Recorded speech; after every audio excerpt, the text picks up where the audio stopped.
Are you struggling for consistency in your sim racing? Does your iRating look like a roller coaster? If so, we have good news for you. The way to get more consistent is to first understand what you're doing differently than the professionals. And VRS is the answer. With our competitive subscription, you will have the telemetry, setups, tutorials, and everything else you need to fully analyze your driving. Our data packs and the ability to compare your driving with the best in the world will show you exactly where to adjust your inputs, change your driving line, and shave seconds off of your lap times. And our powerful and precise Direct Force Pro wheelbase and precision pedals are being used by some of the world's best drivers. All these champions agree that VRS hardware is not just the best on the market, it's also priced well below the competition. So if you're looking to upgrade to direct drive and the best pedals in sim racing, VRS is your answer. If you want to get better, get faster,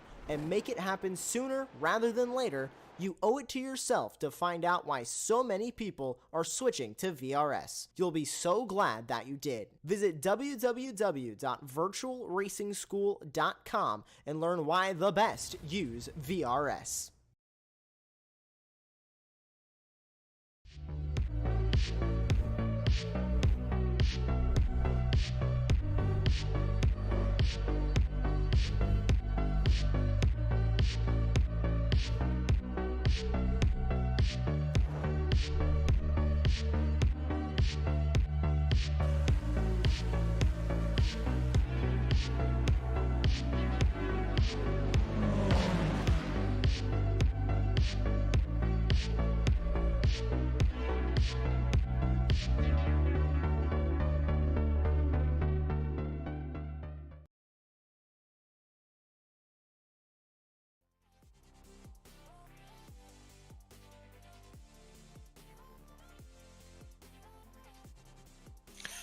Hello and welcome as the Apex Racing Academy F4 League returns for round 2 here live from Road America, and it is an absolute glorious day for absolute fun-filled, action-packed racing that we're about to encounter over the course of the next hour or so.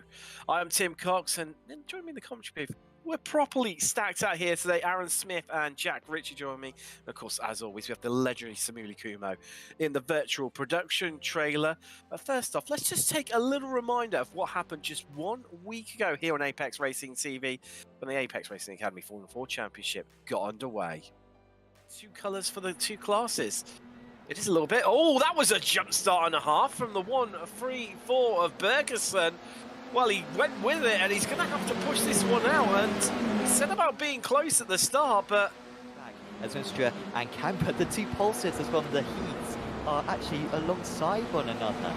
Oh, well, you'd have long odds for these guys to be batting over 10th and 11th after qualifying, but here they are, and it is Zambia for now who gets ahead. Parent Smith, the leader, is into the wall. He's just running it wide out there. It's so easy to do, and that's a more round. I heard some tyre screeching, and he's just lost it on the exit, I believe. Cool bit of curb on the... Ooh, that's very strange, isn't it, to make these moves sticks, but Kurt, on the inside for turn 4, leaves a bit of room for his rival, and from this position, it should be the Joe who has the upper hand. I think it'll be whether or not Minot is able to get underneath, which is, yeah, the question now. I think he's going to do it, Sam. I think this is it. And in going on the attack, Kurt is going to lose a place here. In fact, to Minot now, your new class leader in Kurt. We know battles for pace. Watch out for Zambia as well. Zambia's just been punching in fast laps. So the race for a while as a huge slide. Keller will lose that position to Zambia. Surely, where is Zambia? There he is. Commenting in the YouTube chat, I'll come back stronger. And that's good to see from Daniel, because he was quick enough to get into the A-Fan tonight, as Keller does make the move on the Swiss driver Camber, who did not put up much of a fight there. We're saying the build-up about how fierce and competitive the AMs are going to be. It's definitely going to be that all season long, but with your first victory of the season, Lennart Schnabel clinches it at a comfortable pace, 4 seconds clear of the field.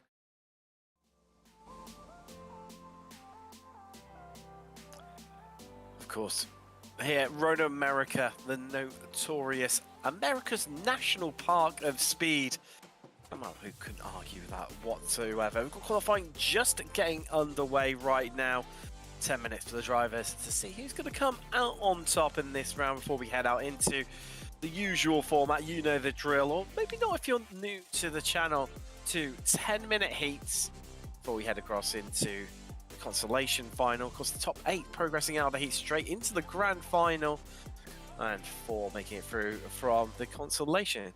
Let's take a little look back, though, at the championship standings of pretty much the race results from race 1. Schnabel leading the way already with 8 points clear of James Bell.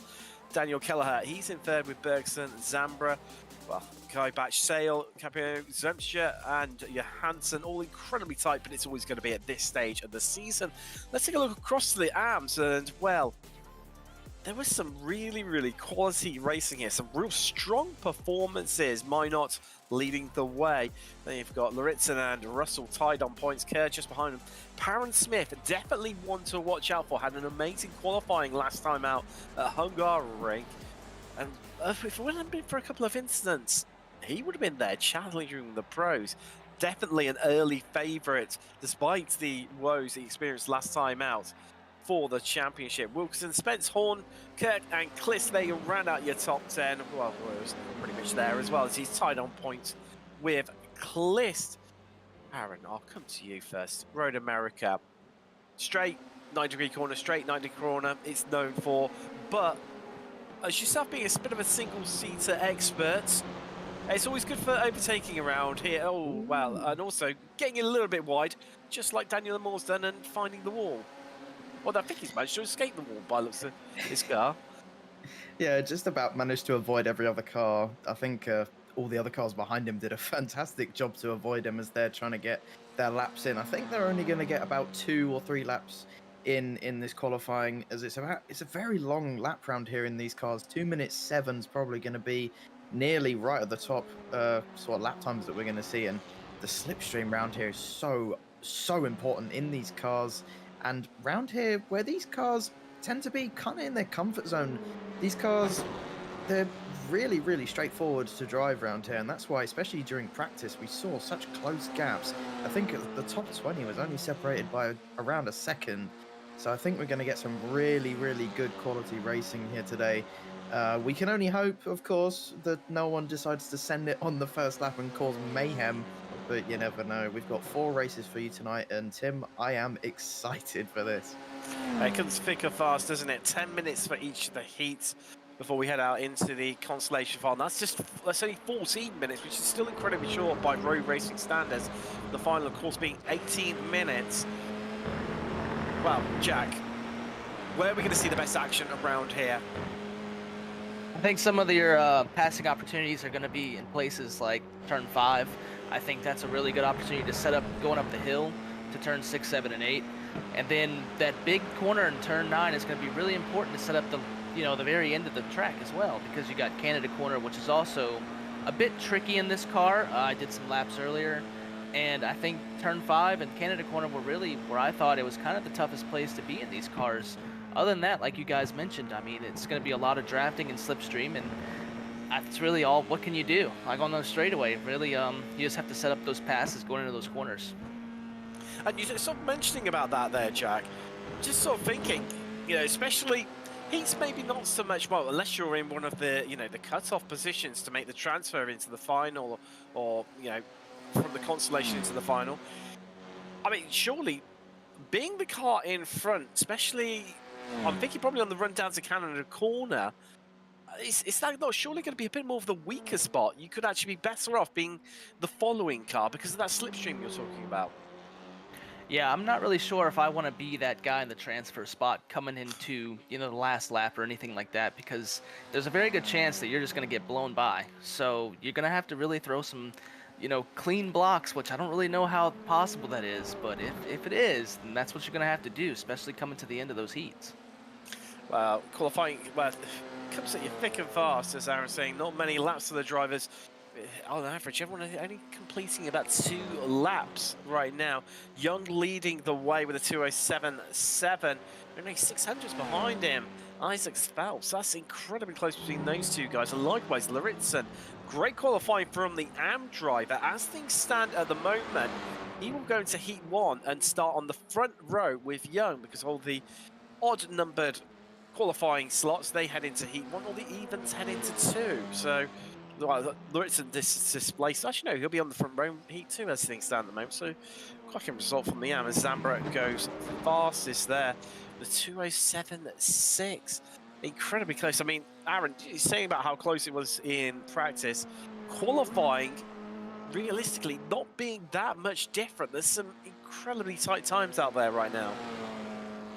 Yeah, and remember, practice was about 2 hours long, and we've only got 10 minutes, and it's still pretty close. As Phelps goes on top with a 2:07.6, and Zambra just behind him by 300s. It is really very tiny margins here. As this track, with it being so simple, as it's got nice long corners towards the end of the track, and then that first sector, as you were saying, it's got 90-degree corners. It's a fairly simple track to navigate, and yeah, I think that's why we're seeing these close gaps, and a tiny mistake or that tiny little bit of extra speed that you can carry through a corner might make the biggest amount of difference. And that's why these guys are pushing to the limit, as there was Phelps just getting very close to the back of one of those cars.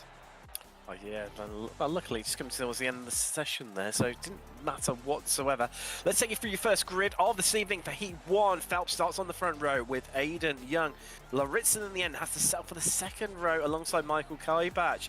Zumstra on the third row, he's got Gareth Spence for company with Tom Minot and Chris Kirk forming up our first All-Ambro on row 4. Gonzaga, he's got Oscar Self company and to round out your top 10. Of Corey Groves, Daniel Parron-Smith not setting a time, hence why he's starting well down.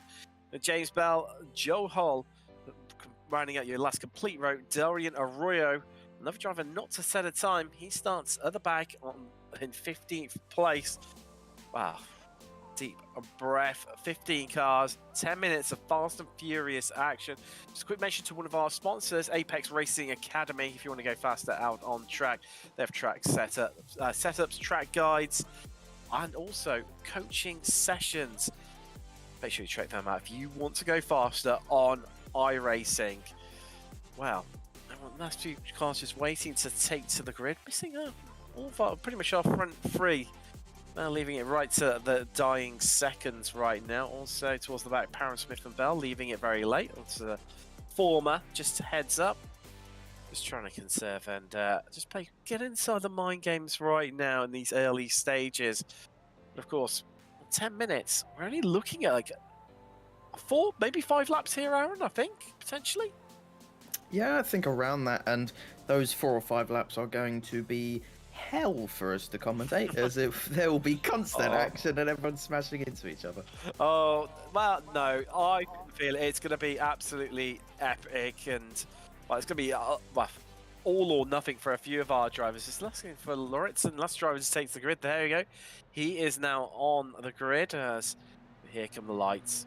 And let's get ready to go racing for the first time this evening from Road America, as round 2 of the championship is away. Who's going to come out on top? Well, we don't have long to find out in this fast, furious 10-minute heat, as they're already looking to go 3 wide, even trying to squeeze out to a 4 wide, potentially on the run down to turn 1.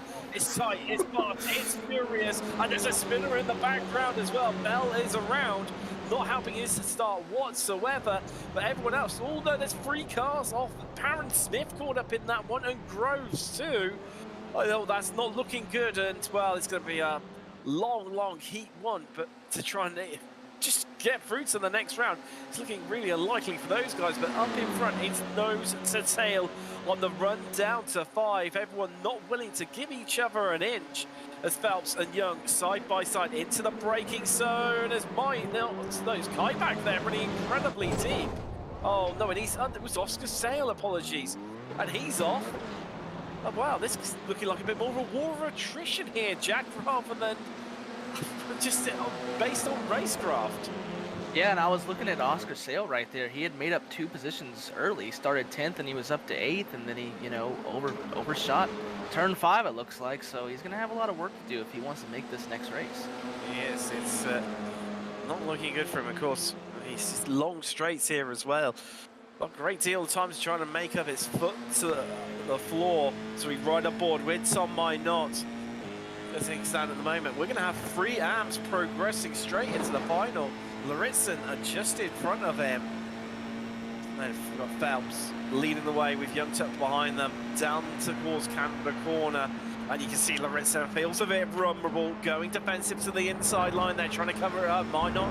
Well, he's a wily off Fox. We've seen him numerous times here. Apex Racing TV employ his racecraft and just try to find a needle, try to find a way through. Can't do it in these early stages, but he knows he's got plenty of straightaways. Come around as Laritzen gets a bit squirrely there, and this is Minot's time to shine, time to strike. As the leaders, well, they're trying to break the draft on one another, but we're side by side between the 2 AMs for the last place on the podium in Heat 1. And Laritzen just getting a bit of a draft. Then Minot gets in, but they're swapping places in front of them. It's hard to know where to look. The 2 that are battling on the 2 in front, and up the inside goes Minot. He is through. Phelps holds on to first. Young still has to sell behind them, but don't discredit Kevin Srenstra. Dutchman, he'll happily take a place off them as Phelps is off, and well, that's going to kill his momentum off, isn't it, Aaron? Yeah, just on the exit of turn 3, he got so much understeer and just had no grip in those front tyres at all. And that's going to give Young a nice run down this straight into the braking zone of turn 5. He's still a little bit far back, and round the outside of this corner doesn't always work, and I think that's Minot off the track. It is, but he manages to come back on relatively cleanly, nearly took out Kai back, but has now fallen down to 6th after what was a pretty impressive first lap from him, I must say. Him and Laritzen having a fantastic battle for the lead in AM, but that's gonna be a difficult one for Minot to catch back up to 3rd place. He's got around a 2.5 seconds to play with and a few cars in front of him. I think that's going to be the bigger challenge. Overtaking on this track doesn't seem to be the easiest task so far. A few of the drivers, definitely got some gaps starting to emerge as Laritzen has dropped off around about 9/10 off the back of Young in 2nd place, who's going side by side yet again with Phelps, really turning up the pressure. I mean, let's not forget, these 2 guys, they're through into the next round. They just play things safe. They're straight into the final. As we're already 4 minutes out of 10 into Heat 1 of the evening. We haven't even completed the 2nd lap yet. That is how long it is around Road America. 4 miles long here. Everyone just bunching back up a little bit. Laritzen making up some time for the battling Phelps and Young as Laritzen wins wide yet again. That's going to give Zemstra a chance. And Laritzen, learning from last time around, goes defensive to the inside, but the overspeed that Zemstra's got has just catapulted him past him. And now Kaibach is looking to make a move on Laritzen, looking to inflict damage, while Laritzen is completely and utterly weak. Oh, there's contact! There's contact and they're around. And it's all gone wrong for Laritzen and Kaibach there, Jack. Yeah, I was wondering why these guys were battling so hard. I mean, they were in the top 8. Why do you have to drive that hard into turn 1? It was just, that was crazy right there. Seeing how these guys were racing hard, and these 2 took the punishment of it, unfortunately. I think you've answered your own question a bit there, Jack, haven't you, really? They're racing drivers, and you try telling them that, you're through safe, just play the numbers game. Well, you're seeing it yet again. Zemstra caught. He's made up tons of time of Phelps and Young, who are still locked in this battle where Young just cannot find his way past. Oh, no, sorry, apologies. They've swapped around now, haven't they? Up at the front, the Britain, the American, going at it, hammer and song. Oh, that's sail around again, and oh, no. Laritzen in the wall. Oh, in the space of, what, well, some might say 3 corners. Technically, it's 5. It's all gone from making progress, being on the podium in the heat for Laritzen, to now he's just headed into the pits, and he's going to have to go through the hard way if he wants to make the final. He's going to have to make his way out of the Consolation, but up in front, it's closer. It's closing. Young is bearing down on Phelps. He moves out the slipstream, tries to find the inside line here into Canada corner. Who's going to be the last of the late breakers? Young heads through, and Phelps, well, he looked to make the switch back, but Zemstra said, well, there's a big gap there. Thank you very much. I'll take a piece of that one. And now Phelps has to try and fend off Zemstra, and he manages to, as Zemstra comes back on the track and nearly collects Minot as, well, was there further contact further back, or was that Minot and Phelps there? Sorry, Minot and Zemstra there, Aaron? I think, yeah, they did make a little bit of contact, as I'm not sure Zwempscher was expecting Minot to be there and just kind of slammed the door on him without really realizing. And yeah, Minot is very lucky to not get any damage, and same with Zwempscher, but Minot ain't going to give this up. He's going to try go around the outside into turn 1. Not the ideal line you want, has to settle back for now. I think the smart thing to do will just be to sit behind here and wait for that opportunity into turn 5. But Aiden Young still trying to overtake. Oh no, never mind. They have switched around again. It's really difficult to keep track of these guys. They keep switching around. And Phelps now on the attack. As we've seen for the first few laps, Aiden desperately trying to get past, but Phelps just playing it safe for now.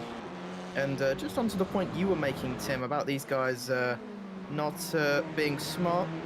As these guys definitely aren't. They're battling for 6th place right now.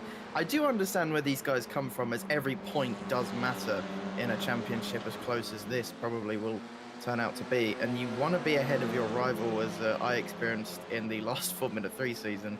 In the heat, you're not really thinking about it too much. You just want to be as far ahead as you possibly can. Okay, of course. Insider knowledge from Aaron, who ran in the Apex Racing League at F3 series. And didn't do too bad as well, did you, last season? Oh, that's Dorian Dorian Arroyo. Arroyo off the track at turn 8 on the exit of that, just before the carousel. I think, I'm not sure if he actually did have a tangle with someone else, but Aiden Young still defending from Phelps. I think Phelps actually is playing it a little bit safer than Aiden was. And we'll come to see if that's a smart decision or not. We're probably going to get the white flag as we cross the line, as we've only got like a minute and a half left already. Yeah, I know. Where does the time go? It absolutely flies by. Just behind them still, Minor on the back of Zwempscher. Jack, if you're Phelps now, well, I was going to say, what do you do? Do you make the move? But, well, before we've even had a chance to ask you the question, they're already at it. As Phelps moves to the inside there, Young not giving an inch whatsoever on the outside, still side by side. These two practically holding hands with one another for most of the race and just keeping half an eye on what's coming on. Minot is ahead of Zwempscher, so they are currently on the podium in the heats, but you get the feeling it's all going to change yet again down into kind of the corner, Jack. Yeah, I don't know if I would have made that move that early, you know, with 1 to go, because there's 2 more straightaways that whoever's in second can get that draft and really make a big move like we just saw. So it'll be interesting to see how this plays out. These guys are battling for this heat win, but, you know, 9th and 10th and all of them are only, you know, 11, 12 seconds back. So if there's a spin, you might not be making it to the next round. Wow, as we're seeing these two still scrapping away. Likewise, Minot and Zwempscher still having a good go at one another in the background. I don't know where to look between the pair of them right now. As surely you can't go side by side through the carousel. No, Young backs out of it there, thinks twice about it to head up towards the kink. This presents the biggest overtaking opportunity. One more shot if you want to take the win here, Aiden Young. Isaac Phelps has got it covered, but can he pull a sneaky move? You can see Phelps just playing the defensive game, just covering off that inside line, and then squeezes Young to the outside, the Canada corner, trying to open it up. Can Young swoop right on the outside? They almost bang wheels on the exit of the Canada corner. So we see Zwempscher and Minot go side by side as well. It's like the animals coming onto Noah's Ark. They're 2 by 2 to round out the race. And still side by side in the closing section. It's going to be a run to the line. Who's going to get it? Will it be Young? Will it be Phelps? They almost tangle wheels there on the run to the line, but Young's going to get it. Oh, I'm not sure he is. Phelps is coming back. Oh, 100th of a second. Well, 1300ths of a second to be precise at the line. What a final run, as Zwempscher Minot there through Spence, Gonzaga, Kaibach and Bell picks up the last transfer spot. Jack. It looks like Joa Holt was in the top 8, and then something happened to him, and he's not going to make it now. He's not going to transfer. Well spotted. He's going to have to do the hard way through the go for the Consolation. Oh, there's a bit of damage to his front left there. I think potentially, well, definitely is, well, front, rear left as well, to boot. There's Power Smith, just to see how he's frustrated with his race. But, well, Jack, welcome to Apex Racing Academy F4s. Thank you. Welcome. What a race to get started on, right? Oh, yeah. Don't you worry. There is plenty more of where that came from. Laritson, oh, he got going again, so he did take it back to the pits, but has elected to get her back out on track again.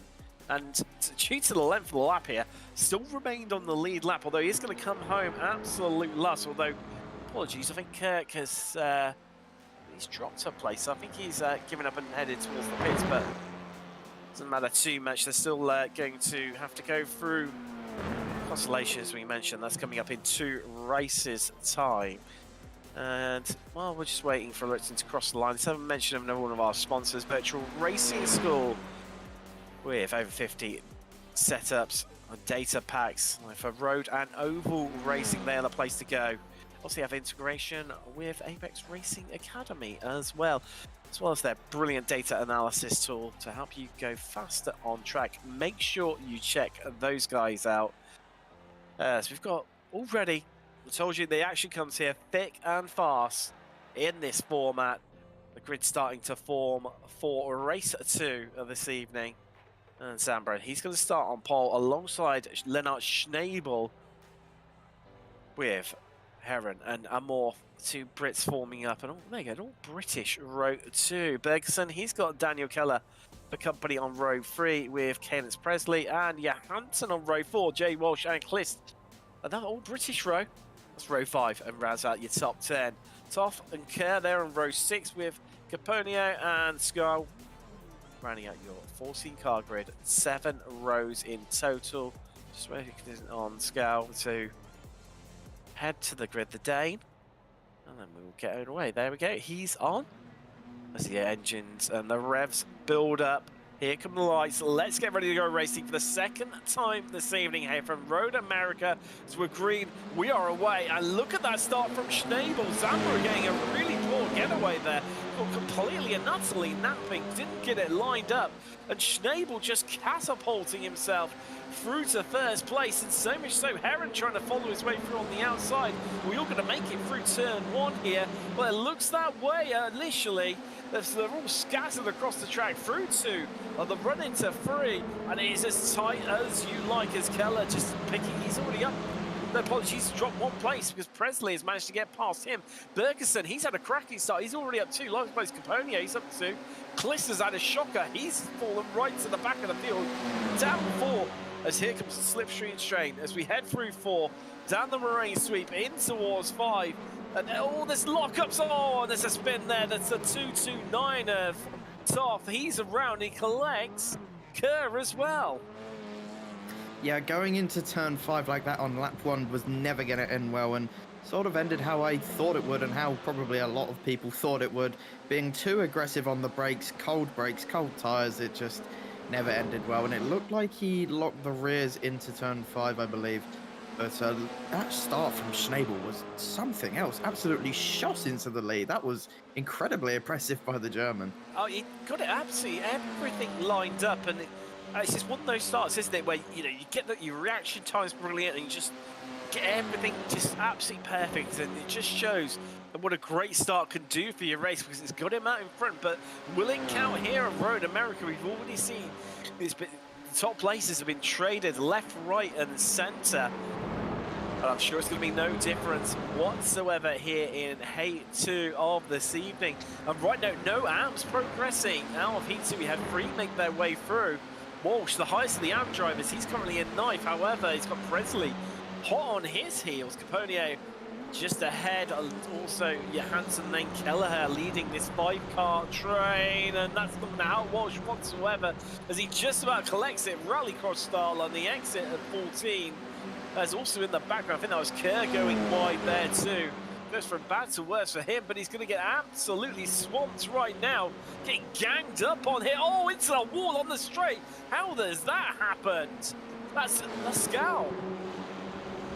I'm not sure he's managed that one. I was so engrossed in this battle that's going on here right now. Not sure how they all came together and talking and coming together. Oh, well, that was inevitable, wasn't it?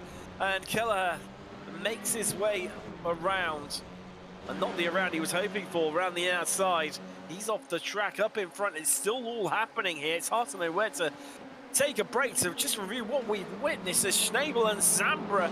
Schnabel finding the pace right around the outside there and just trying to still cling hold of this lead, but he knows that's going to back Zambra up into Bergerson. Bergerson's going to want to snatch second place off Zambra, who's equally got a more. Tucks up right behind them, but wait, Aaron, how did you manage to catch what happened in the background there? Well, maybe Samuli's got it here for us. There you go. Oh no. Oh yeah, that's just, yeah, that's lack of awareness from both drivers there. That's really unfortunate. Oh, we didn't see that bit.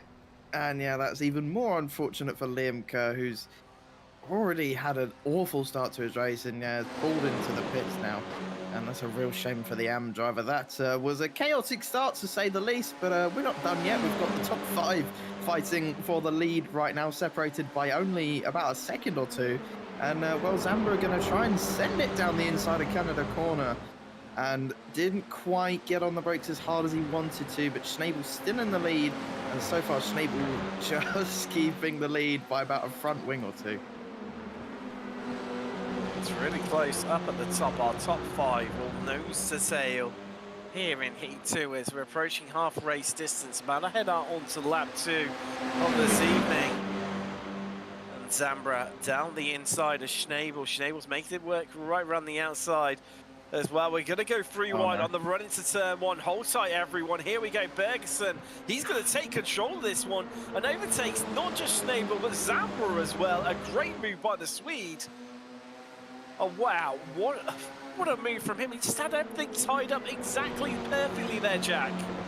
It looks like that 6th through 8th just came down pit road. I'm not sure what happened there, but yeah, the battle for the lead right now is insane. And the battle for 6th through 8th was wild too. These guys just went down pit road, and whoever was 9th, 10th, and 11th just capitalized on that. Now they're in the transfer spot for the main race. This race up front, though, is insane, especially down here in turn 5. Like, I keep thinking they're going to make contact, and somehow they're not. It's amazing that they don't at times, isn't it? When you see just how close they're getting. It's someone get a cigarette paper out. You can just about slot that between the pair of them right now, Schnabel and Zambra, who, despite losing that places to Bergerson, who jumped the pair of them. They're still going at it. Clip through for 8.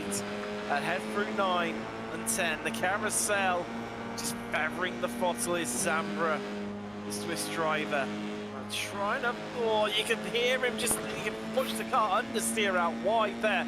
Schnabel and Bergson get a much better run. Now Zambra needs to be careful because of more. He's only 2 tenths right behind him. You can't quite see him right now. It's what sort of move is Zambra going to make? Who's going to go defensive? Well, Bergson does. Zambra trying to work out which one's going to be the quickest lane. Will it be Schnabel? Will it be Bergerson? Who can help him progress? But all just on this right-hand side, you can hear him. There's a more who saw that big gap emerge where Zambra there, Jack, he just wasn't committed on working out which line he was going to take. So Amor made the decision even. Oh, no. Oh, no, that's Bergson around. Yeah, these guys are really trying to figure out where they want to go, and through those corners coming to the front stretch. I mean, it's tough. It's tough to pick where you want to be, especially when you're in a pack like this. And as we just saw the leader spin out, I mean, these guys are racing insane for these top 4 positions. It's really fun to watch. And I'm sure I just caught Heron bump drafting Aaron. So more there. 2 similar names and not enough coffee for that one. But yeah, Aaron, I'm sure I caught them bump drafting down the straight as Clist is into the pit yet again. It's becoming a bit more of a, I mean, our top 6 are pretty much through, but it's behind them. It's becoming a war from attrition. So let's take a look at how it all works out. Bergson ahead of Schnabel on the replay here. Wait, I just checked up a little bit, maybe where Schnabel wasn't expecting him to. That's what caused the contact, Aaron. Yeah, just a little bit more contact than he wanted to, and that's why I was surprised that these guys were bump drafting. Is, yeah, you can see the car in front, they're barely keeping control. As bump drafting in these Formula cars is very, very risky and doesn't really gain you all that much in a in a series like this, so not really much point doing it. But Schnabel has now got that front wing damage, and will be lucky to finish inside the top 8 at this rate. Actually, saying Well, that he's got quite a lot of. You say that. I mean, just before we caught the replay that Smiley brought us up there, it was. I've been half keeping an eye on what I can on what's happening around that, Kelleher and downwards. I mean, Kelleher's stuck in a bubble by himself right now. Despite, I think he's already had. No, he's avoided the pits, but he has had a spin as the Irishman. But everyone behind them, due to there's people popping into the pit, in and out of the pits, left, right, and centre. So now we've got Walsh and Toff making it through, and they're sat relatively comfortably. But it's been changing around left, right, and centre with people popping in and out of the pits. I mean, looking at it, so Presley's been into the pits twice, likewise Caponio. Cliff's been in 3 times, Scout's been in twice, Johansson's still in the pits, and Kerr has been in twice, and well, he's retired his car from Heat 2.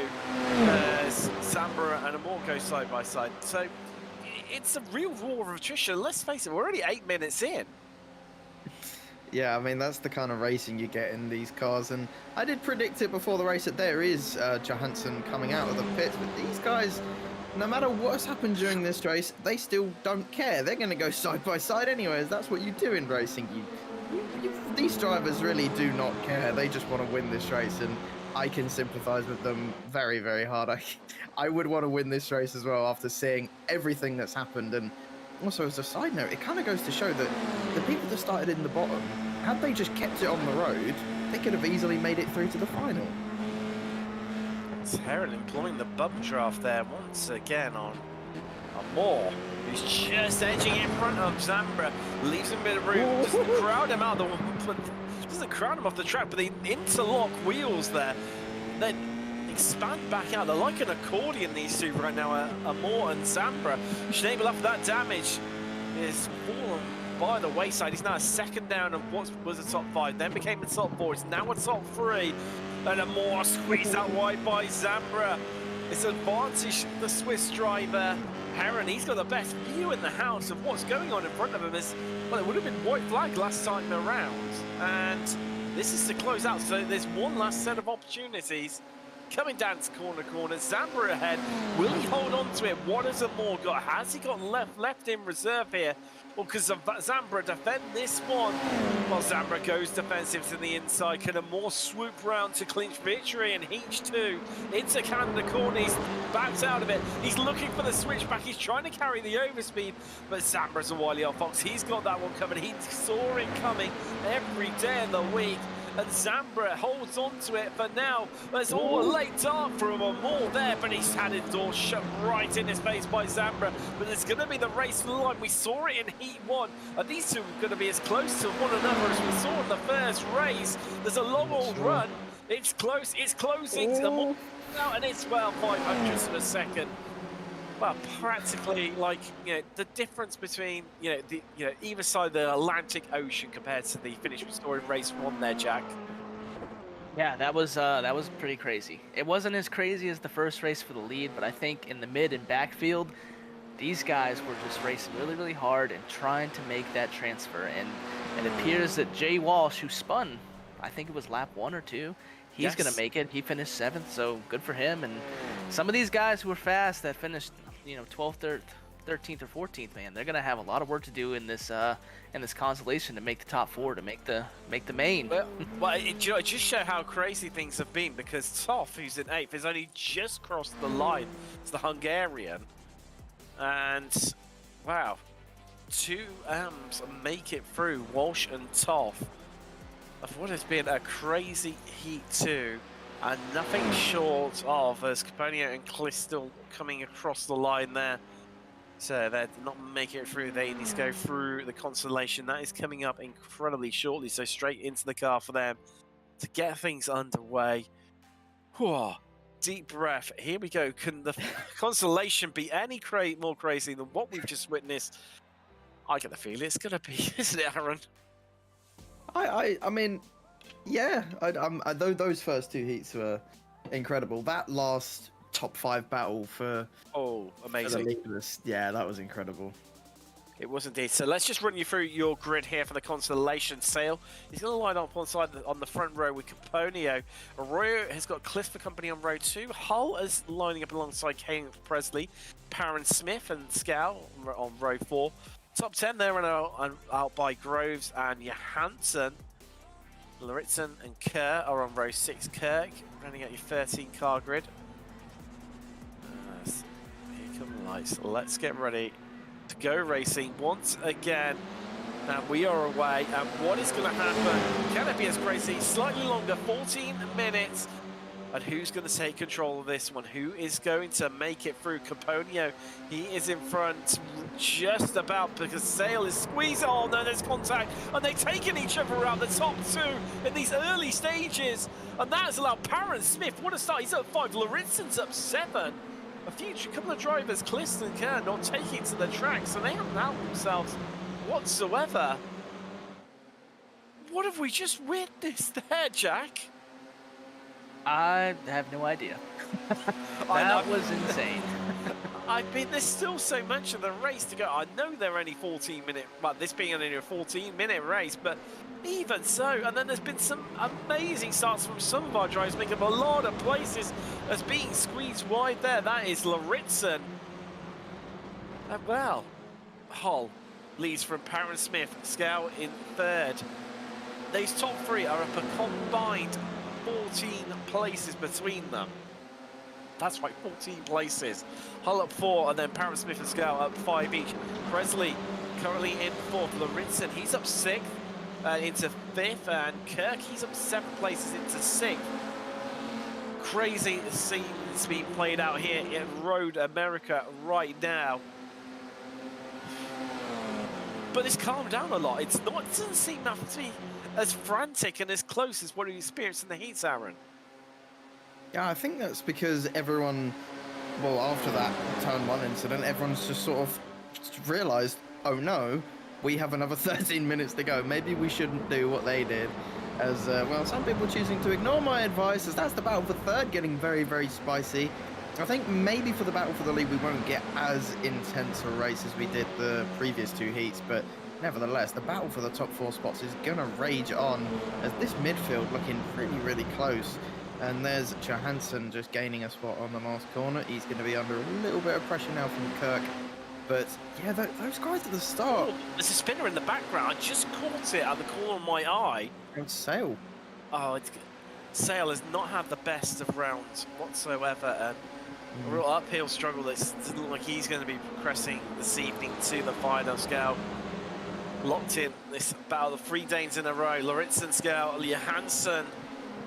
And this all over the last place into the final right now as, well, the top 3 of Hull, Parron Smith and Presley starting to pull away just that little bit to open up that bit of a pressure. But if Ritzer can stay in the draft range, he'll be okay as Kirk making his way past Johansson there. Not sure it's just going to be confirmed into the braking zone, or is it into 5 as lockups are plenty. Just in front of that Scout. And also Loritzen there. Front left getting a lot of punishment right now, and so much so Scout is going to lose a place.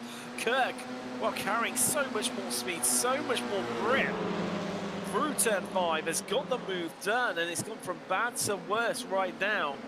But Kirk is in absolute dreamland, just needs to get after Loritzen, and he could well be in the final here, Jack.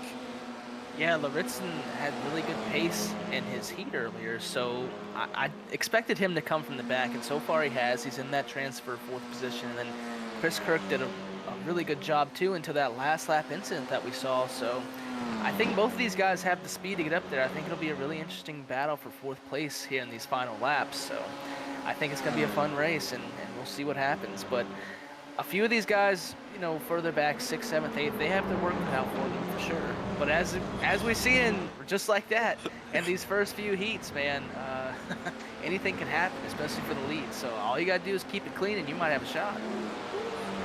It's Aaron squealing. I understand why. I was having audio squeals coming, well, non-audible squeals even, coming into Canada corner. It was that close, and is history going to repeat itself? We've got 2 3-car battles right now. 1 for 2nd. Parron Smith being swamped by Presley. Loritzen tucked up right behind them. underneath his gearbox practically. You can almost service it, it's that close to him. And they've got Lauritsen, Johansson, Scout and Kirk. Kirk, after making all that progress, has dropped a couple of places. As they go too wide, they try to squeeze it free wide. They're not going to do it. They're just that little bit too far back. Wow, Presley, Smith, and Lauritsen all over one another into 3. They're going to be all over into 5. To be right on board with Lauritsen, who sat at the back of this little group. Just spaced themselves out a little bit more compared to what they were on this front straightaway. Into the braking zone, bumbling across the curbs goes Lauritsen, and carrying a lot more pace compared to Presley and Smith. Having a cheeky bit of a look into 6, can't get the move done, backs out of it, thinks twice to Lauritsen. Let's not forget, he's in that last promotion place, that last transfer spot, and he's got a decent gap to Johansson of 1.8 seconds behind him. But he can sense a better opportunity, a chance in the podium places, in the Consolation. I don't know how to predict this one, boys. I genuinely don't. I think anything can happen and anything will happen. It's the only thing that I can predict. Yeah, that last lap he ran a 2:05 or 2:08.4, so he's definitely the fastest guy out here right now. So yeah, Lauritsen's flying, isn't he? I don't think he's looking just for a podium. I think he's looking for this win right here. Well, I mean, all this battling is all running wide. Goes Smith, and in the blink of an eye, he's down to 4th. But I mean, all this battling, as fascinating as it is for us and the viewers at home. I mean, Hull's just. Well, if you take his hands off the steering wheel and rub them in glee, I think he's got enough time to do it on the start-finish straight. It's slowing him to walk away. All clear, having said that, in the draft now, Presley closing. It was over 8 attempts. It's now down to 7 attempts. He's not going to get an attacking opportunity into 1, but seeing them nicely into 5, but it depends what Lauritsen decides to do behind them. So yet again, the accordion effect comes into play, and it's only half a second now between Presley and Hull. I mean, this makes Presley's defense a little bit easier, doesn't it, Aaron? Because he's got that slipstream of Hull in front of him. But even then, don't discredit Lauritsen and Smith. Yeah, and I was just thinking to myself as well, technically, this battling doesn't really mean much. They don't score points for this B final. It only really affects their positioning for the actual final. And, well, they're still going to battle it out like it's the championship lead right now. And, well, yeah, as you were saying, and that's a spinner in the background, there's Caponio spinning out. Wasn't in the top 4 anyway, but is going to make his life an awful lot harder. But, yeah, as you were saying, it's just, that slipstream is so powerful around here. And in this car, I mean, Presley's already about to make the move for the lead and has done. I mean, yeah, as you were saying, that the gap at the start was like 0.8 of a second. It was closer to 9 attempts, if anything. It was the high 8 attempts.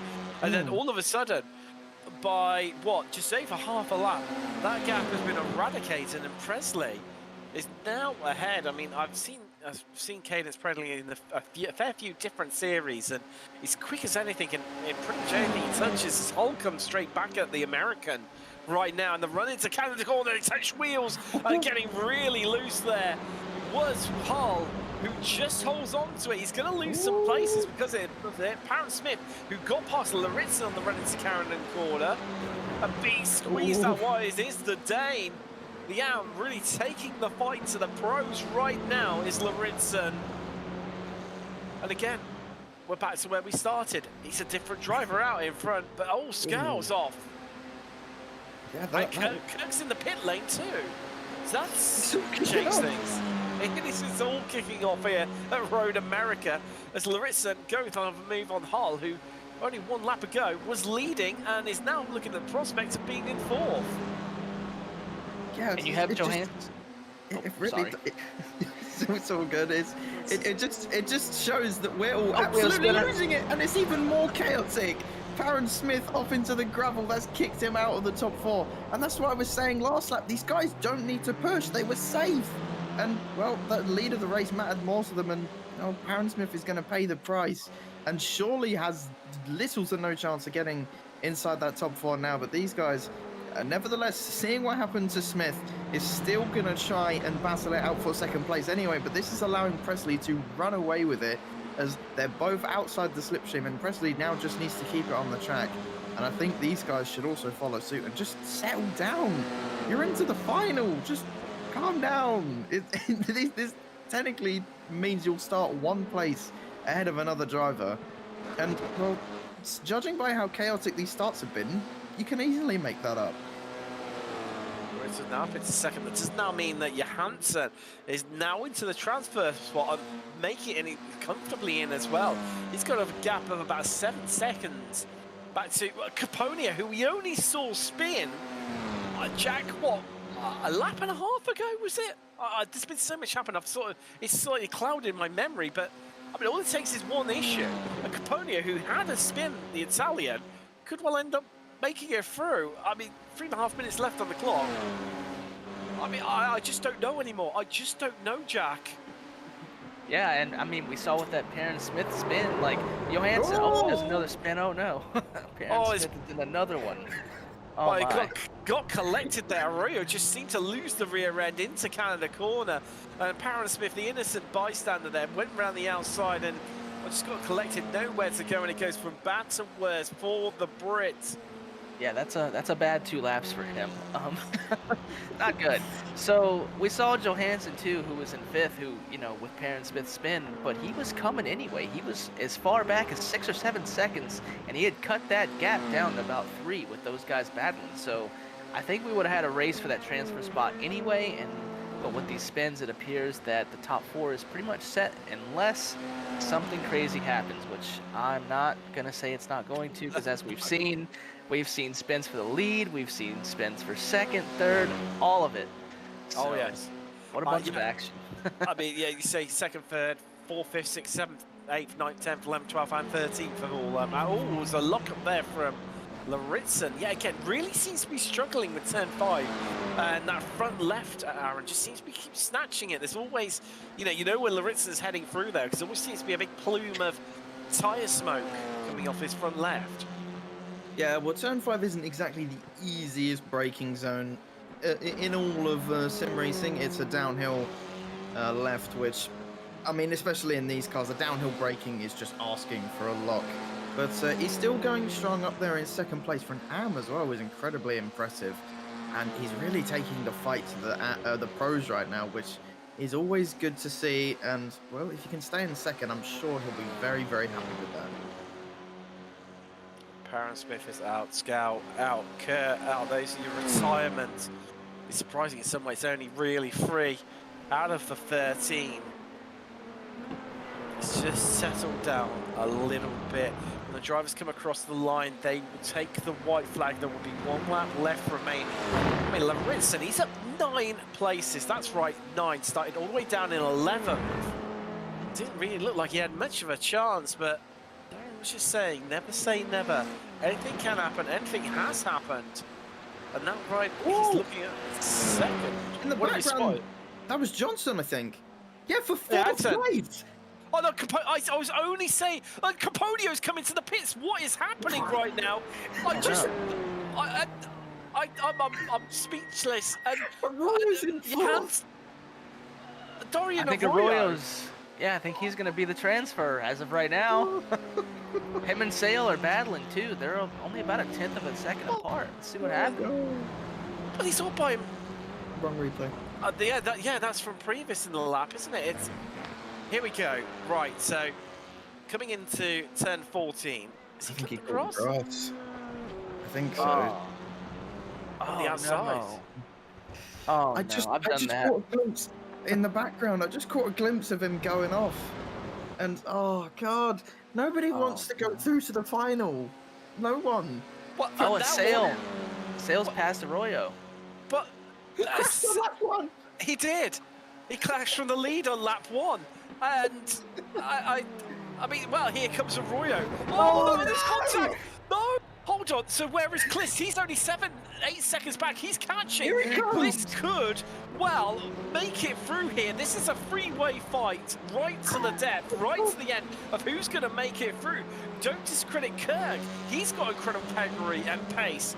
and he could still stand a chance of making this because it's, as you said, it's like literally nobody wants that 4th place. Nobody wants to make it through whatsoever. Arroyo, it's his advantage now. If he can hold on to this, Sale, we know of his strength. We saw that in round 1.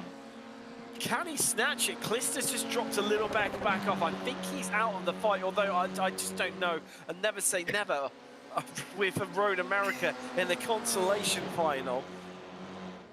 But, wow, coming across the line, Cadence Presley, unaware of everything that's happened behind him. He wins by just 7/10, has backed out of it on the last lap. Lauritsen 2nd, Hull is 3rd. Who's going to get the 4th? Arroyo has got a bit of a bad exit there of Canada corner, and that has brought Sale right back into it. Sale can sense this opportunity. This comes down to who wants it more, and Sale squeezes down the inside. They're going to make contact. Arroyo runs wide. He's going to carry the momentum. They almost touch wheels once again. They're getting into one another. The race to the line is on. Who's going to get it? Is it going to be Sale? Is it going to be Arroyo? Clistus just coming up behind them, but Arroyo snatches it from Sale. Oh my goodness. 200ths of a second at the line. No words. I'm glad. I think we need longer than a 3-minute warm-up between these two races, because how do we unpack that one? Yeah, I need to go to sleep. So I need to find a dark room and just go and lie down there for a bit and talk to a therapist, because what have we just witnessed? And I mean, Jack, I said after race 1, it was, welcome to Apex Racing Academy F4 Championship. And I remember you saying, it's great, it's going to be some great action. And well, it's just got more crazy. And how do you feel after that one? What are your thoughts? Oh man, I do not know. No, I don't know. I've done hundreds of broadcasts, and I don't know. It's one of the few times I've been rendered speechless. Let's just take a little bit of a look back during this warm-up phase to what we've just witnessed. Let's take a look at some race results and just refresh our memory of exactly what we've witnessed here. So Heat 1, Young, he took the victory from Phelps by, 1200ths of a second. Zemstra 3rd, Minot, Spencer 2, Amdrives 4th and 5th, with Gonzaga, Kaibach and Bell making it through straight into the final. Sale, obviously, Arroyo, Hull, Apparent Smith, Groves, Lauritsen and Kirk all headed through into the Consolation that we've just seen. Heat 2. Well, Heat 2. Bit of a bigger moving margin here of 4900ths of a second. Zambro went over a more. Heron, Schnabel, Bergson, Kelleher were your top 6, with the 2 AMs of Walsh and Toff rounding out your top 8, and those going straight into the final. Caponio, Kliss, Presley, Scale, Johansson and Kerr. Obviously, they all headed across into the Consolation, which we have just seen. Oh, what a consolation it was. It was no consolation in terms of the action. I mean, wow. Wow. Presley taking the victory. Lauritsen and Hull. Then it is what happened behind them, because I think pretty much everyone there from there downwards was in 4th at one stage or another. Arroyo got it by 300ths of a second over Sale. Klist missed out. Kirks, Groves, Caponio, who came into I'd love to know why the Italian came into the pits, because he got it. Then came into the pits and ends up finishing 9th for lap down. Johansson, after his spin that cost him the transfer spot, 10th and 1 lap down. 2 laps down, Parent Smith, who span out from a battle from the lead early on. Likewise, Scout, 4 laps down, and Kerr, 7 laps down. Wow. SDK Gaming, thank you very much to them. They're playing by overlays and happy to see this glory of action. It syncs up your commentator cameras. I'd like to say you can all view the great action and work together. It also provides the most accurate live timing on iRacing, with enhanced relative boxes, mini maps, fuel calculators, and much more. And to boot, it also comes with a 14-day free trial. Make sure you check those guys out for definite, and thank you for them for supporting one of the craziest championship rounds that I have seen in an incredibly long time. But it's final time now. Who's going to take the victory from round 2? Young lines up on the front row alongside Zambra with Phelps and a more British row 2. Zemsha has got Harren for company on row 3 with Minot and Schnabel on row 4. Minot and Am starting that high up. That's going to be interesting to see. Spence, he's got Bergerson for company on row 5 to round out your top 10 with Gonzaga and Kelleher on row 6 of the grid. Row 7 sees Kaibach and Jay Walsh with James Burley and Toff running up behind them. Presley, who won the Consolation, he starts on row 9 alongside Laritsen with Hull and Dorian Arroyo. Running a 20-car grid in the final. Here come the lights. Here build the revs. Who's going to take this? What are we going to see? You just don't know. As we are green, we are going for the final time this evening. A lap of discovery. 18 minutes of action, drama, excitement. Do not go anywhere. You're not going to want to miss this one bit. And who's going to take the whole shot? Who's going to lead into turn 1? As Young has got it over Zambra. And everyone just remaining pretty stable. Schnabel's had a good start. He's up 2 places.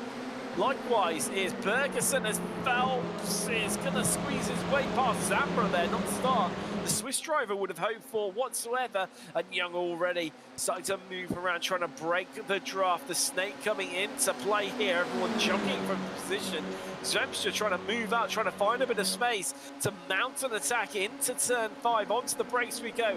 As everyone has got away cleanly here in these opening stages. Oh, I say that as running wide as Zambra came back on a more reflexes like a cat to collect it. As they almost touch through 6. They bang wheels yet again to Zambra and a more. And Zemstra, well, just sat behind him with his teammate Schnabel of Alcantech. Just trying to survey what's going to happen in front of them. And I'm amazed. We've not had any issues. We've got away cleanly here. And, well, just, James Battle, he's had a cracking start. He's made up 4 places. He's up into 11th. Great start from the Brit. There's battles plenty up and down the field, Aaron. I mean, it's just the calm before the storm. I get the feeling it is.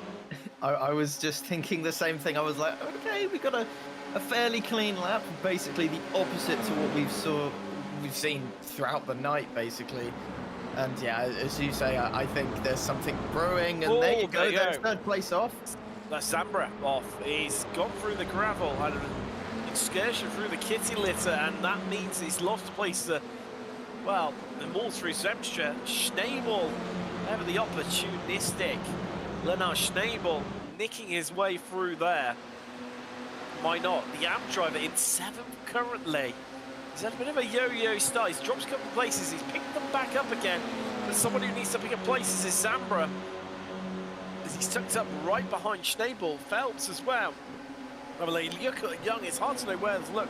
Everyone moving left and right, up and down the start-finish straight, trying to find ways through. There's Bergerson. He's getting another place there. He's up into 7th. Displacing Minot.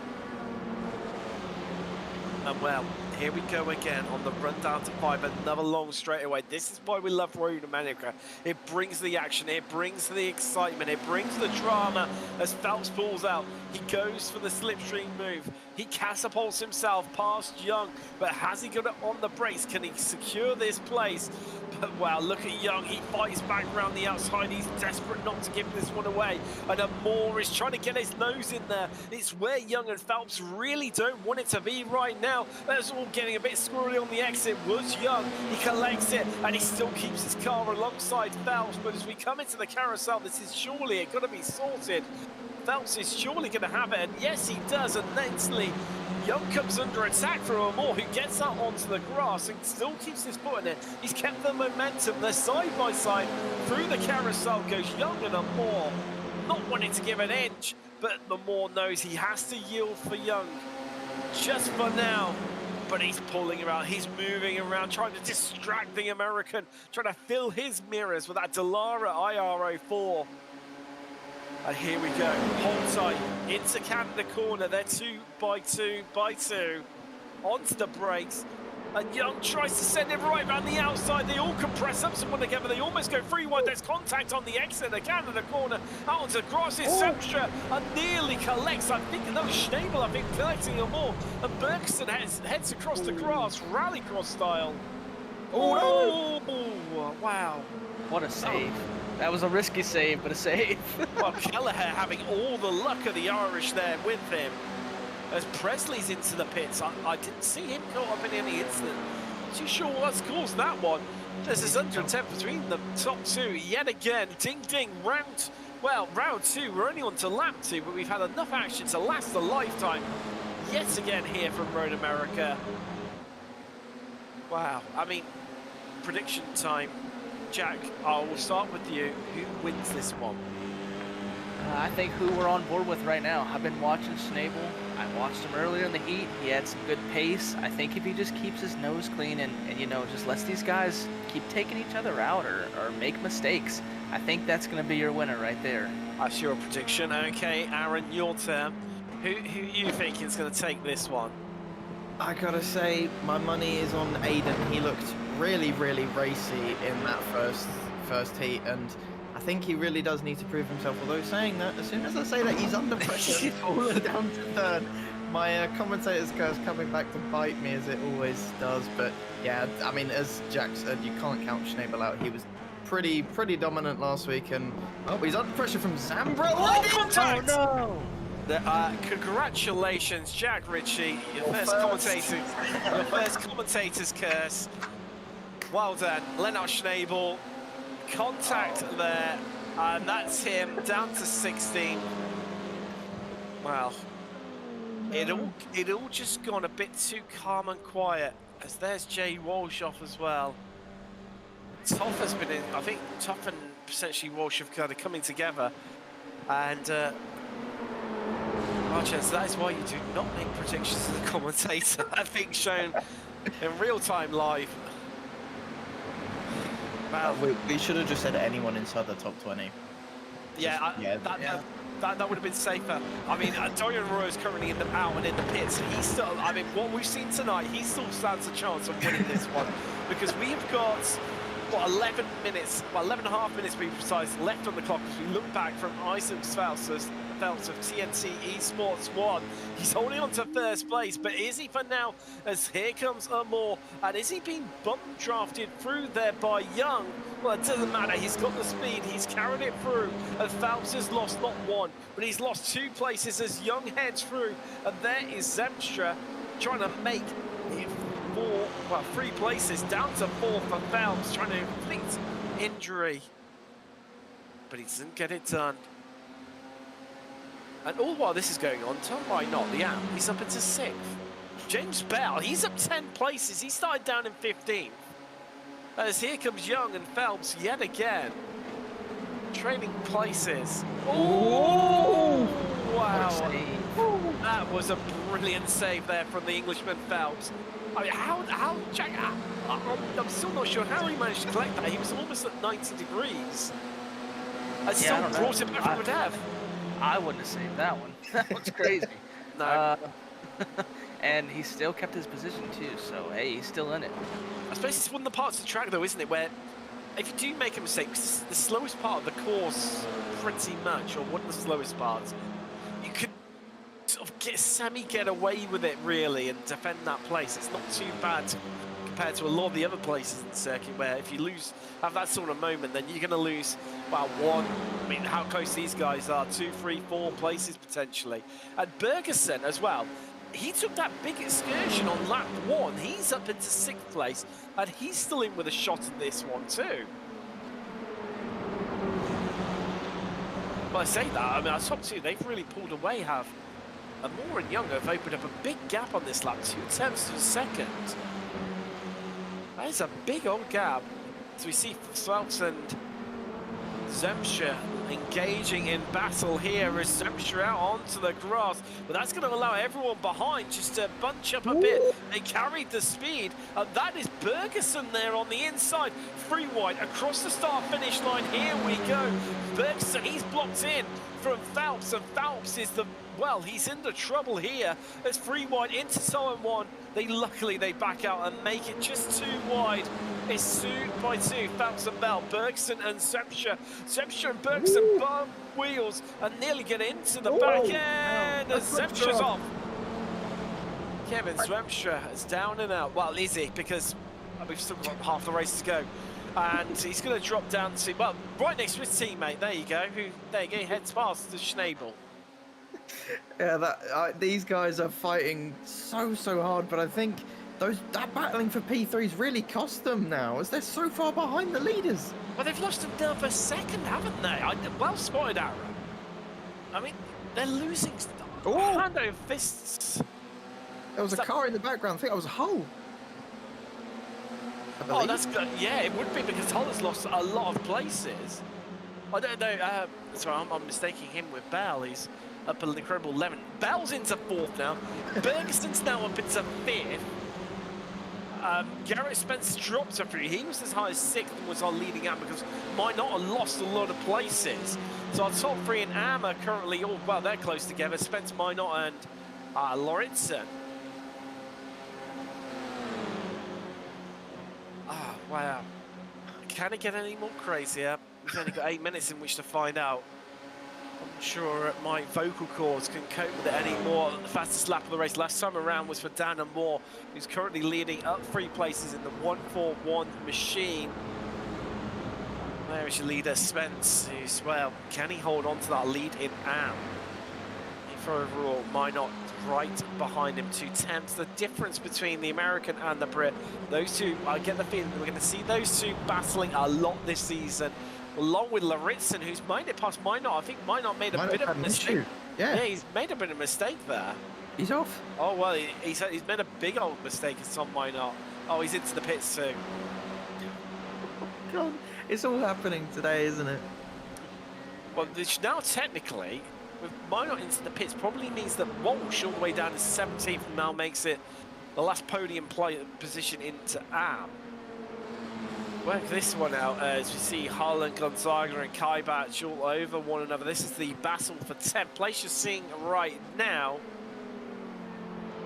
Now, obviously, Jack, as we saw earlier, do you want to take another guess at who will take the victory here today, or are you steering well clear of that one? I think I'm just going to pass. I don't blame you. I don't blame you whatsoever, as Bergeson up the inside of Bell there. That for 4th place. Bergeson, after, losing out big time, that for wow! What was that? It almost looked like a hardware failure. For me, that almost looks intentional. I'm not sure. We'll have to because, I mean, they've been battling, but it's on board with Bell. I mean, Bergeson on the inside. Nothing really untoward there. Goes on the inside. Yeah, I'm lost. Yeah, I mean, if it was intentional, then he would have gone for Bergeson. It sounded like, I was just hearing from our producer Samuli. It sounded like throttle issues, which I got to agree with. It was too unnatural for it to be anything malicious, sort of thing. It just seemed like it was jammed on, and that is gutting for Bell, because I mean he was proper underdog status.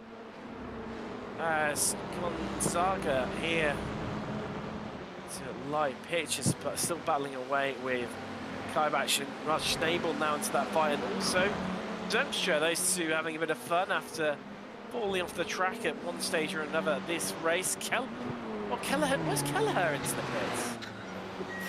These guys just pit for the sake of it. I don't know about yourself, Jack. Can you see any damage on his car? I can't.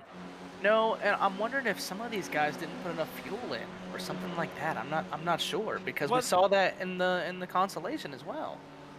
Well, yeah, I mean the Consolation, I know there's quite a few bits for damage and stuff, but even so, I mean, maybe just obviously where you have the 10-minute heats, the 14-minute Consolation, and then obviously the 18-minute fun. Maybe, like you're right, a few of them getting caught out here and not putting enough fuel in the car, and that's gutting for Kelleher, because he was on for a solid result here. Well, now this means Lauritsen is now leading AM, and he's 6th overall.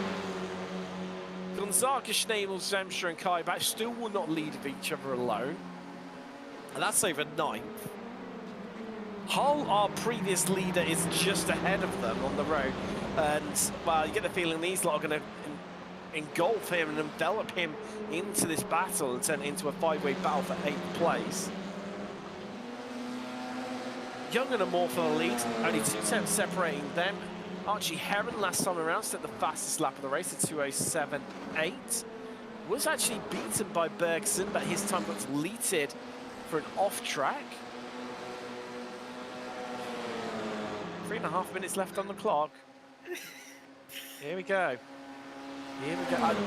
Aaron, if you're young, how do you play this one? Do you just sit there and then wait for the last lap? Do you go a bit earlier? Well, because the gap in this car is so important, you do not want to risk losing time whatsoever. And these guys are fairly quick, and I think what Young is doing is, as you just said, just waiting for either an opportunity to go for it and get it done, or just sticking behind for now and just not risking losing time to Phelps and Bergerson and all the other drivers behind, because quite easily, if they start battling now, it could turn in from a 2-car battle for the lead to a 5. Yeah, I mean, you're spot on there, Phelps, Bergson and Heron. Where has Archie Heron come from? He's yo-yoed up and down a bit. He's now up into 5th. You're spot on. I mean, they're only 3 seconds down the road, aren't they? This gaggle of 3 cars, which is your fight for the last remaining podium place here, round 4, as that is Schnabel up the inside there. Well, that's interesting. They've all swapped around a bit because Zemstra was at the back of this group. Now it's Zemstra, Schnabel, then Kaibach. Gonzaga, who was leading this group, now at the end of it. He's down to 12th as the Portuguese driver. Wow. Deep breath, I think. Deep breath. And try and fathom how we're going to see this one close up. So next time around, it will be their last lap. They're going to take the white flag. Just looking out if we've headed inside the last 2 minutes now. And Young is backed out the back of Amor ever so slightly. Gap now 3/10 of a second. So you notice it. I mean, it shows how evenly matched are. Last time around, they set exactly the same lap time. As Hull and Spence have traded places. So seeing the Kelleher and Minot battle, these two both been into the pits, and that's in a bit deep.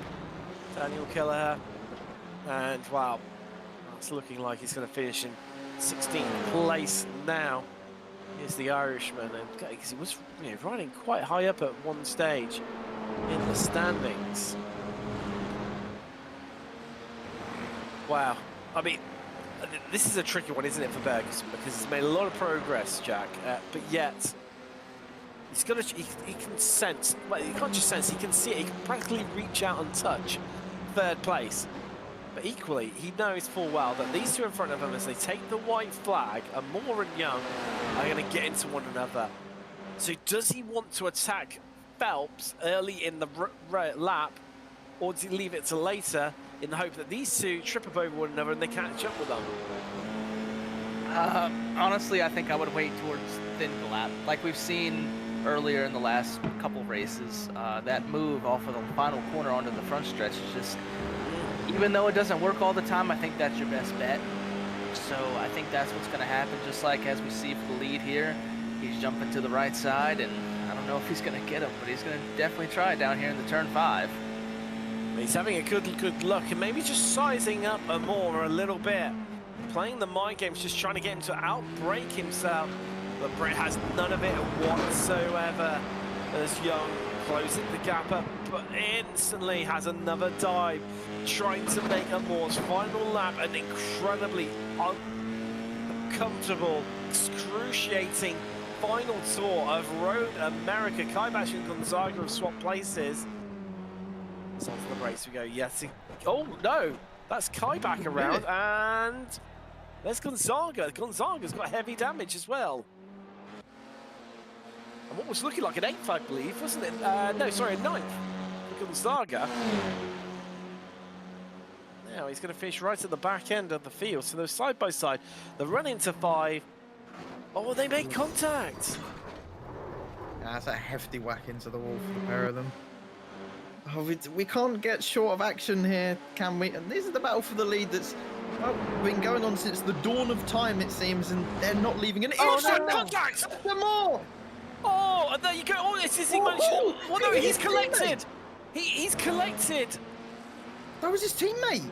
It was Phelps. He's collected him, and all of a sudden, Bergeson's going to finish on the podium, and so is Heron.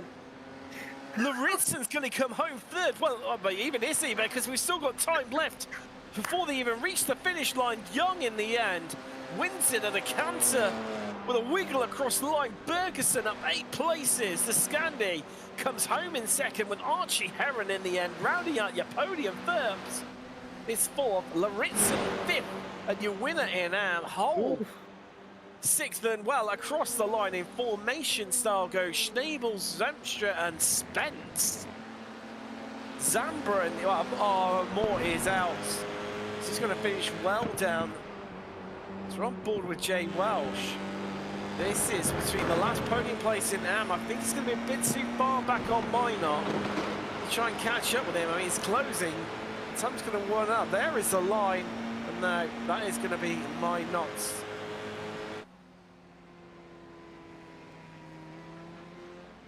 I was only saying earlier, it just calmed down a little bit too much.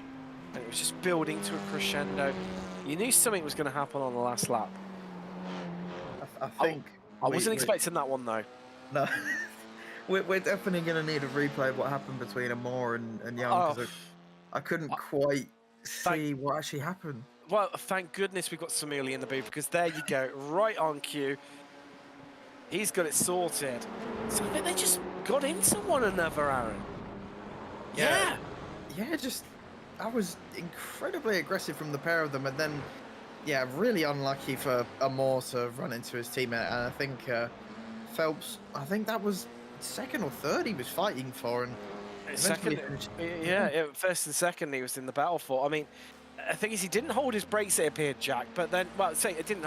It might appear like he didn't hold his brakes, but he would have been, and it's just the momentum of the car where obviously it hit the wall. It was then airborne when it came back across the track for part of it, and the car just naturally, can't stop instantly, and just has caught his teammate on the way through. It's so unlucky. You couldn't right it, could you?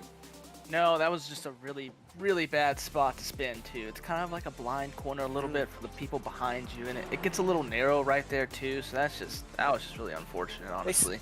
It's one of the tightest parts of the track there, isn't it? Along with the, officially it's called turn 2, but the where it narrows up between turn 1 and turn 3.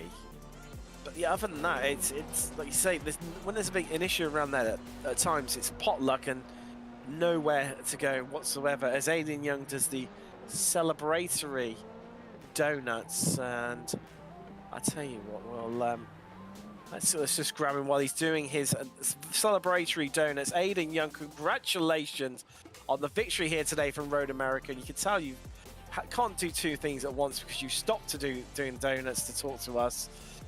Congratulations. I mean, what a race, and you fought every single step of the way for it. Sorry, I don't think I could hear you there. My sound just randomly cut out. Okay, sorry there, Aiden. Congratulations on the victory. You've had to fight for it every step of the way. I think just talk us through that final lap and what it was like from your perspective. Well, so throughout the whole race, I was just trying to play it, like, I wouldn't say play it safe, but like be smart about what I was doing. So I kind of just, when I was behind Dan, I was just going up on him and then kind of give him a little push down the straightaways and throughout the whole track, and just making sure to stay within his draft and not really fighting, because if we would have fought, then the other guys would have been close to us. So we wanted to pull away, so at the final 2 laps or 1 lap, we could just battle and get away with it. But through that whole last lap, I was just thinking, okay, I need to position my car in the correct place to get by him, and when I do, we're gonna get the dub. And so going down the back stretch, going into Canada corner, he blocked to the inside, so I was like, okay, he's gonna block. I know I did this move in the heat. I think I can do it again. So we go outside. I don't know whether he locked up or not, but we kind of made a little contact on coming out of the final corner. Yeah, you just sort of interlocked wheels. I mean, we saw quite a bit of it from numerous battles that are happening where you're getting so close and you just overlapped. I can't remember which wheel it was. I think it might have been his front left with your rear right potentially, and that's what just caused him to spin. Yeah, it was his. Actually, we were completely side by side. My front right hit his side pod, and then I guess my front wing went under his front left, and then it just caused him to go straight into the wall. But I don't think any of us are kind of at fault there, because I would say that's a racing incident, because we're coming out of the corner where there's not really much space there. It's a narrow part of the track. Yeah. So it's kind of inevitable, I would say.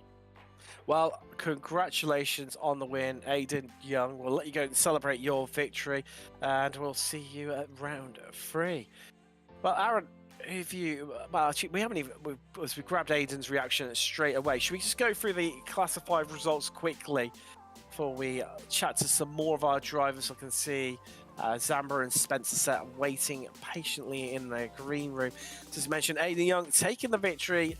Theodore Bergerson in the end took the grass at the end of lap 1. In the end, finishes second as the Swede, 8 places up. Archie Heron comes home third to round out your podium. Phelps fourth. Laritzen 5th overall, and your winner in Hull. Also, he finishes 6th. Those two were up 13 places each. What a drive from those from the back. Stable 7th and Zemstra 8th in the end. That is amazing. See, as though they were fighting for the victory. Great recovery drive from the 2 Alcantech drivers. Spence is one of the drivers sat waiting. Second, Inam 9th overall. Zambra comes home to complete your top 10. Minot 11th, and your last driver on the podium, Inam. Jay Walsh, Kilher, Presley, Kaibatch, last drivers to finish on the lead lap, taking it to 15th. Then 1 lap down was Gonzaga on Moore, Toff, Bell 3 laps down, and Dorian Oreo 7 laps down. He retired all the way back on lap 2. Aaron, who have you managed to grab for a bit of a chat? I would quite like to have a word with Spence, to be honest. Hello, Garrett. I'd say you could be pretty happy with that result. Just narrowly missed out on the 2 Alcantech drivers in front of you. Like, just about. But, yeah, talk us through that last race.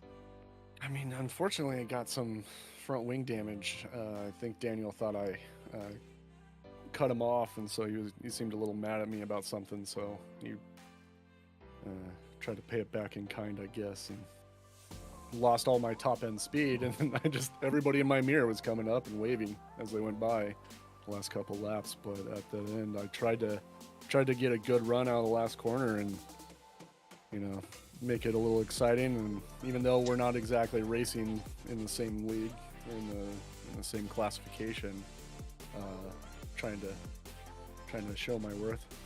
But all in all, ton of fun. Super happy with how I set up the car and the pace that I ended up having. Still a second or so off of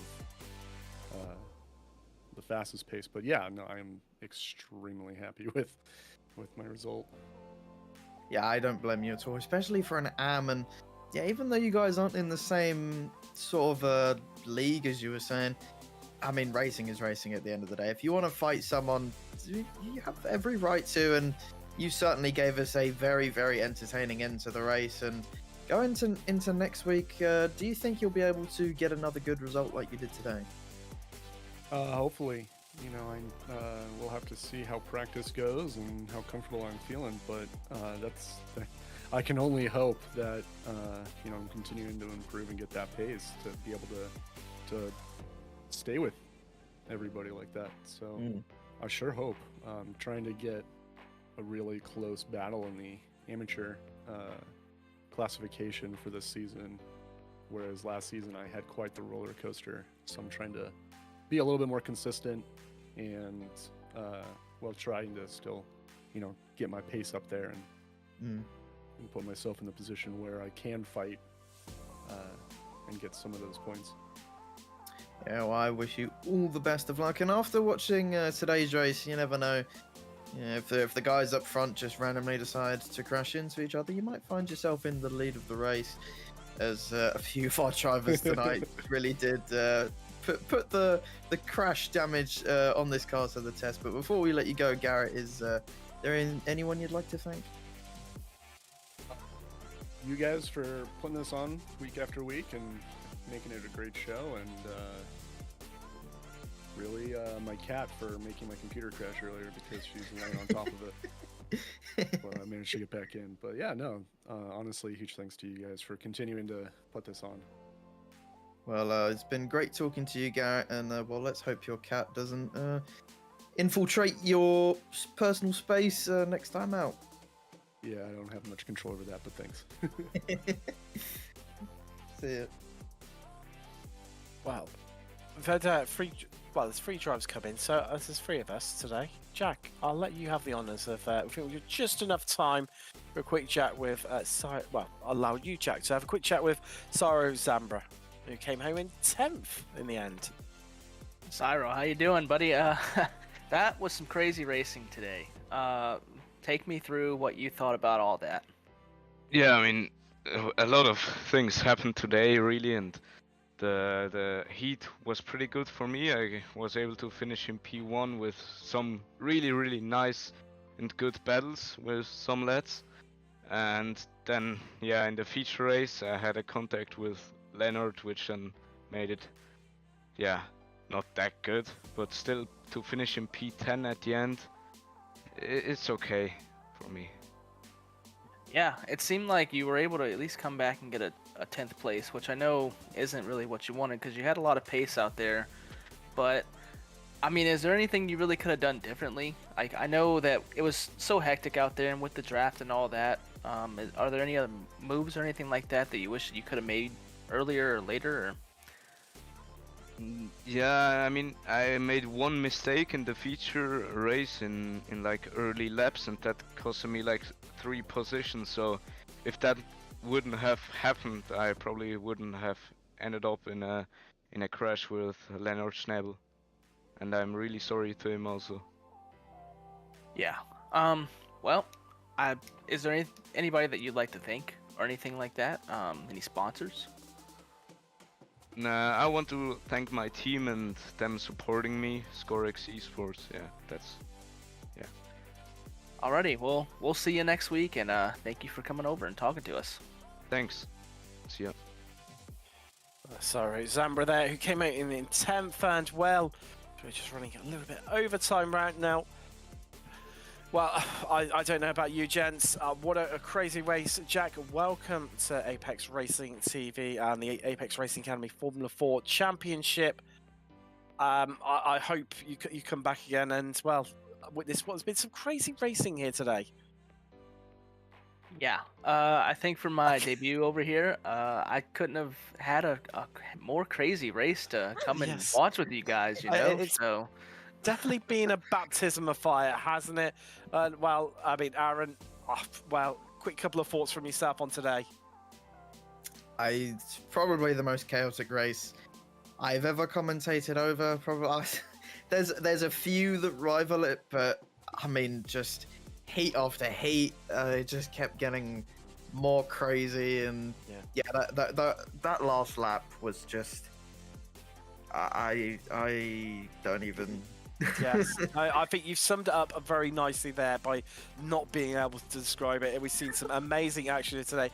That's come from Aaron Smith, who commentates on IGP Fun F3 with the 50-car grid regularly of F3 cars. So that I think that says everything you need to know.